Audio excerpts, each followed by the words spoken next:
recording in. Hey guys, Corona, day 7. We're going for it. All right, I'm excited about today's workout. It's long, but it's kind of a grinder and it's kind of fun. So, it is Tuesday, 3/24. Our workout is called the Quarantine Cruiser. I'm trying. I don't know if it's working, but I'm trying. You did good. All right, it's a 20-minute AMRAP, so as many reps, rounds or reps, or both, as possible. 10 burpees, 10 V-ups, and 50 double unders. This is nasty, but it's gonna be fun. It's kind of one where, like cruiser, the name is in there. You like set your cruising speed and you just go the full 20 minutes. So I'm pretty excited about it. Point of performance today is your back is going to leave the ground on the V-ups. We'll make sure and demo that when we get there. Your stimulus today is find a quicker cruising pace than where you feel comfortable. So you really want to go, like, you're going to find that pace that you feel comfortable, and you just want to imagine me, Tyler, or AJ are like, hey, a little bit more, push a little bit more. You can go, and I'll keep talking. All right. So, let's start with our mobility here. I'm going to go through the first part of the mobility, and when Tyler comes back in, we'll go through the movements.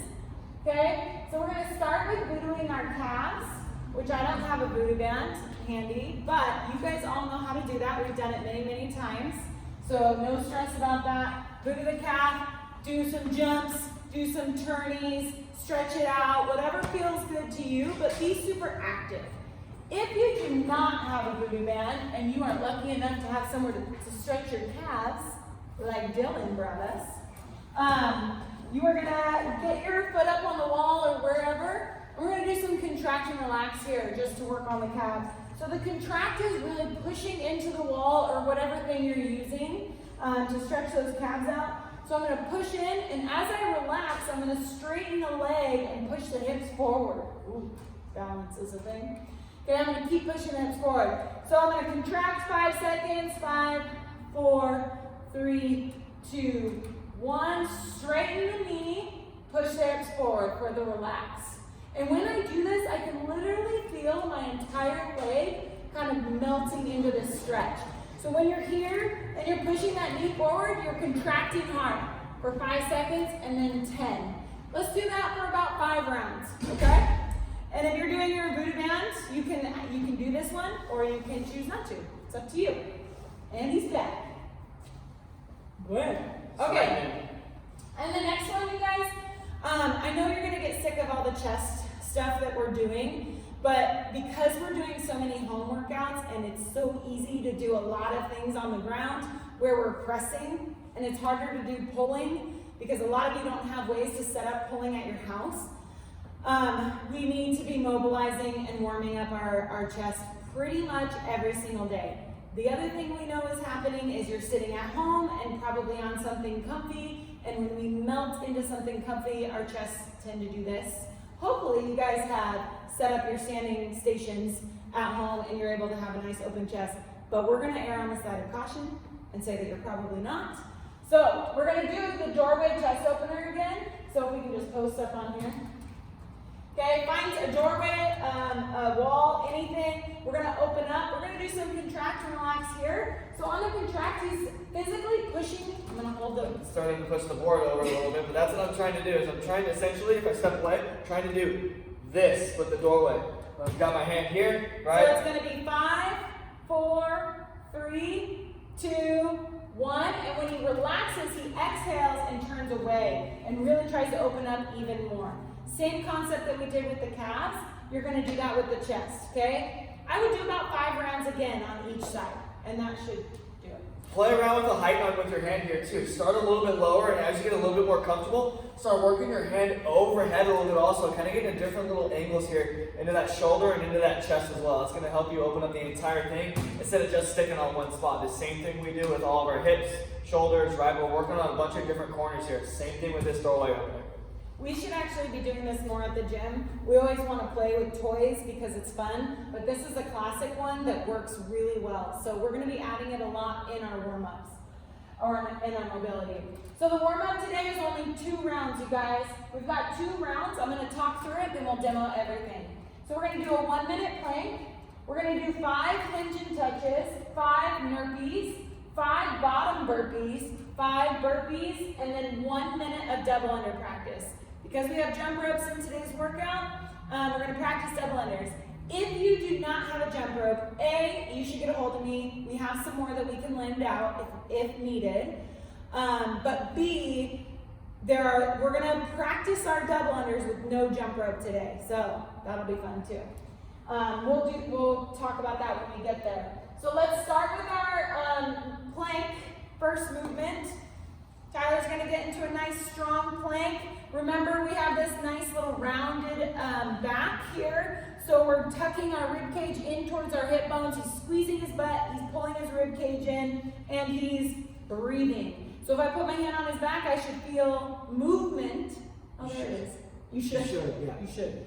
Okay, 1 minute plank here. And then 5 hinge touches. We're going to start with our feet where they would be for your burpees. So in a perfect world, they're going to be just underneath your hips. So 5 hinge touches, just like that, palms all the way to the floor. Tyler, what if you have really poor mobility? What can you do? Bend the knees. What we don't want to see is the heels coming off. That's not good, okay? And we want the palm touching the floor, not the fingertips.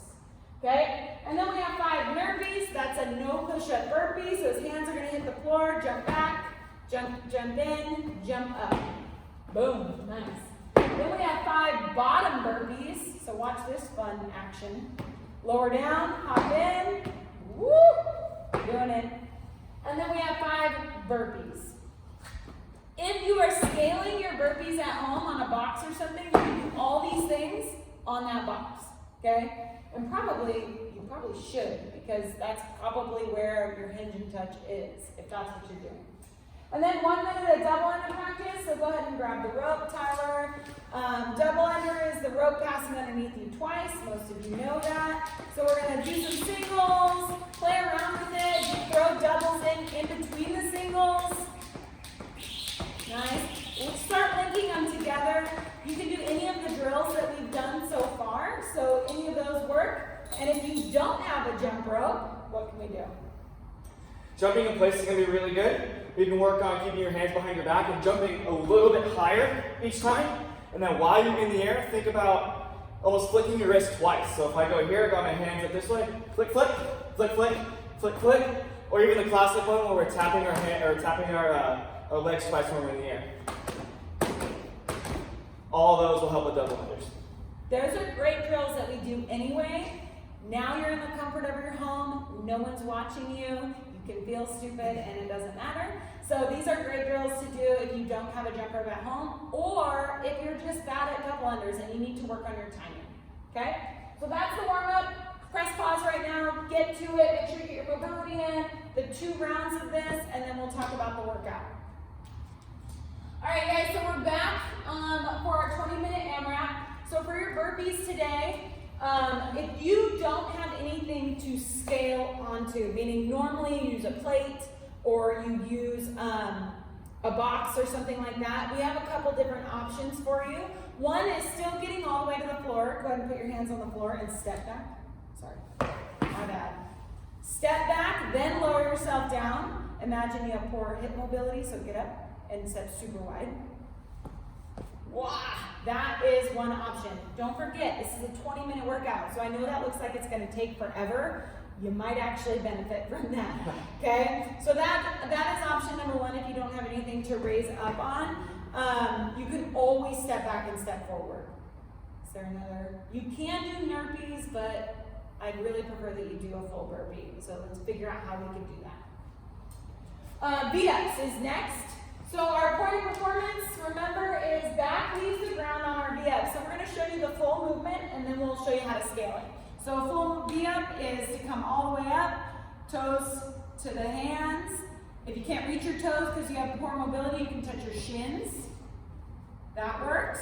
But look how his back is leaving the ground every time. Go ahead, rest. Oh, sorry. All right. So the other one we like to call for the modified is a G-up. because someone once was being funny and they said it looked like a G. It almost makes sense, but not really. Okay, so what he's gonna do is he's actually gonna curl up into a ball when he comes to sit up, so his knees are gonna bend, and he's gonna throw his hands up to help his back get off the ground. There it is, and then right back down. So this is another option. If you're struggling getting your whole torso up because it's just really challenging for you, the more you leave your legs down, the easier it is to sit up. So you can leave your legs down for a second, so arms first, and then pop your feet up. Okay, so just work on the timing of it. That's it right there, good.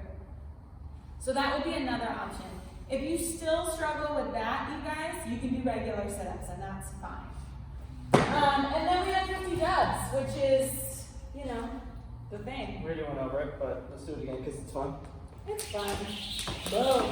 Work on starting your double unders with a double under, no singles. If you're None of this. All right, make sure you go big flick of the wrist first. Not like that. Double right into it. Right into your dubs. We want to practice that. And again, if you cannot do the double unders, then we're practicing our power jumps. This option is a good option because it forces an upright torso, so putting your arms behind your back. I think that's it. Oh, recovery, Tyler. He really just wanted to be done. But Sorry, no. I thought we were there. Okay, so our first one is going to be a calf smash. We're going to show that on a kettlebell. You can do this on a dumbbell. If you don't have those two implements, you can find a ball and do it on that. There is also the option, which I guess I could show. This is a great option. I like this option better. Yeah. There's also the one called the bone saw. So if you can see me, I'm actually going to smash my calf with my own shin. Oh, that works really well. Are you breathing? And I can literally, it's called the bone saw for a reason. I'm literally sawing my calf with my other shin. So there's no excuses for you to come back to the gym in however long it's gonna be with crappy calves. The next one is gonna be a core smash. So we did a lot of V-ups, we had a lot of stability exercises. Yesterday we did a ton of core work too with our movements. So we wanna do a little core smash. So Tyler's gonna show that on a soccer ball. Volleyball works, playground ball, your kid's little ball from CVS works. And what are you doing? I'm breathing here. What I want to think about is taking a really deep breath and kind of sucking my stomach in as much as I can, letting this ball get almost underneath my rib cage. And then exhaling and hopefully letting that ball get a little bit deeper with every breath. We don't want this ball to be, I don't want to be pressing this ball into the floor. I want to let this ball press up into me underneath my rib cage, like I said. That's what's going to allow you to get into the core a little bit. And really, it's just breathing, you guys. We don't want to be rolling around on this. You've got a lot of organs in there that need some smashing. The tissues in there need smashing around the organs, not the organs themselves. But just focus on the breath, and that's going to help you kind of work around that and get into those icky tissues. This one's a really good one that we don't do often because we don't have all the equipment in a big class. So please take the opportunity when we are giving you these new things that you can do at home because it requires equipment that you have just laying around. You can literally do this with a rolled up towel or a pillow, even if it's like a hard one on a fancy chair or something. That's why some people have fancy chairs. Yeah, find anything that you can. Just make sure you're not rolling on it. You're just laying on it and breathing deep.